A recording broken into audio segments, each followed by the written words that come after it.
ഈ ചെടി നമ്മുടെ വീട്ടിൽ വളർത്തും, ചിലർ റോഡിൻ്റെ സൈഡിലെല്ലാം വെച്ച് വളർത്തുന്ന ഒരു വലിയ ചെടിയാണ് കേട്ടോ അത്. അതിൻ്റെ ലീഫ് നല്ല ഭംഗിയാണ് കാണാനായിട്ട്.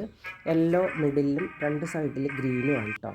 ആ വലിയൊരു ലീഫാണ്. ആ ലീഫ് എടുത്തുകൊണ്ട് നമുക്ക് ആ ഫോൾഡിങ് അറിഞ്ഞിരുന്നാൽ മാത്രം മതി, നമുക്ക് പെട്ടെന്ന് 1 സെക്കൻഡ് കൊണ്ട് നമുക്കൊരു റോസ് ഉണ്ടാക്കാൻ പറ്റും. നല്ല ഭംഗിയാണ് ആ ലീഫ് കാണാൻ. ഒരു വൈൻഡിങ് വയറും കുറച്ച് ഗ്രീൻ ടൈപ്പും ഉണ്ടെങ്കിൽ നല്ല റോസ് ഉണ്ടാക്കുക. ഇത് കുറേ നാൾ ഉണങ്ങിയാലും ഇങ്ങനെ തന്നെയാണ്. കുറേ നാൾ നമുക്ക് വീട്ടിൽ ഡെക്കറേറ്റീവ് ആയിട്ട് വെക്കാൻ പറ്റുന്നൊരു ഫ്ലവറായിട്ട് നമുക്ക് വയ്ക്കാം കേട്ടോ. ഒരു ബൊക്കെ ആയിട്ട് ഉണ്ടാക്കുക ഇത്. ഇതിൻ്റെ ലീഫ് തന്നെ കട്ട് ചെയ്ത് നമുക്ക് റോസിൻ്റെ ലീഫായിട്ട് തന്നെ നമുക്ക് അറ്റാച്ച് ചെയ്ത് വയ്ക്കാം. അപ്പോൾ വീഡിയോ ഇഷ്ടപ്പെട്ടാൽ ലൈക്ക് കമൻറ്റൊക്കെ തരണം. അപ്പോൾ എനിക്ക് ആരും ലൈക്കും കമൻറ്റും ഒന്നും തരാറില്ല. എൻ്റെ വീഡിയോ ആരും കാണാറില്ല. പ്ലീസ് എല്ലാവരും വാച്ച് ചെയ്യണേ.